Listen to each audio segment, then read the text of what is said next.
Ayan, so maglalagay na naman tayo ng lining tsaka plate lang, no? So dati kasi, di ba, merong pressure plate yan. Ngayon, isusulit natin siyang lining. Tatanggalin na natin yung lining na maliit. Ito. Kasi wala na. Ito, gagamitin nyo lang to pagka mayroon pa yung pressure plate. Ano ba yung pressure plate na sinasabi? Ito yung pressure plate. Kasi yung iba nagkakamali dito. Kahit hindi nila nilagay ito, ang problema, binabalik pa rin nila to. Dapat pag wala ng pressure plate na dalawa, hindi nyo na rin itong kailangan itong manipis na lining. Yan. Diba?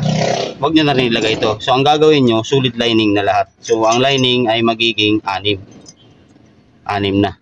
So mas malakas, mas maganda ang bitaw. Ayan, sa paglagay naman, lining.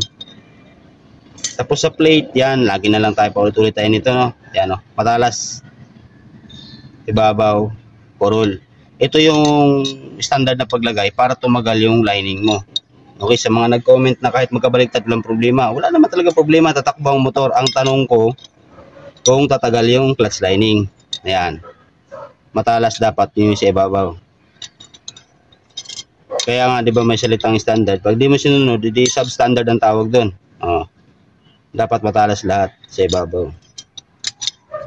Sa lining, wala namang problema kahit baliktad lang problema, no? Sa plate lang tayo magkakatalo. Kasi susundin mo talaga dapat kung ano yung standard. Yan, puro matalas yan. Ganun lang. Di ba? So ngayon, kung mayroon namang pressure plate, tanggalin natin para makita ng iba, para malaman din nila. Di ba? So pressure plate, flat lang, oh. Una. Pag mayroong pressure plate. Ngayon, yan, oh. Yung pressure plate na to, palalim. Pag binigtad mo siya, paumbok, di ba? So dapat ang paglagay, may nakikita kasi ako nagkalas, tinaob to. Huwag nyo itataob to. Dapat nakatihaya lang tong pressure plate. Nagaganyan. Tapos, sunod nyo itong manipis. Kasi yung manipis, masushoot lang siya dito. Pero kung iisipin nyo na naman talaga, kahit wala yun, pag nilagyan nyo siya ng sulit, ganun din yung kapal niya. Di ba? So, ganun lang paglagay. Pressure plate flat, saka yung palalim. Tapos itong manipis na lining. Tapos, isusunod nyo na agad yung plate. So, sa plate naman, ganun din, matalas sa ibabaw. Tapos, lining plate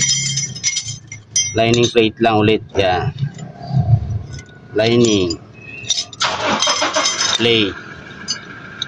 Lining, plate, yan, ganyan lang. Basta kung ano yung matalas, yun yung sa ibabaw. Lining, plate, post lining. Tapos, diretso natakip, no? Ganoon lang ang paglagay ng may pressure plate. Okay, so sana nakabigay na naman din ng idea.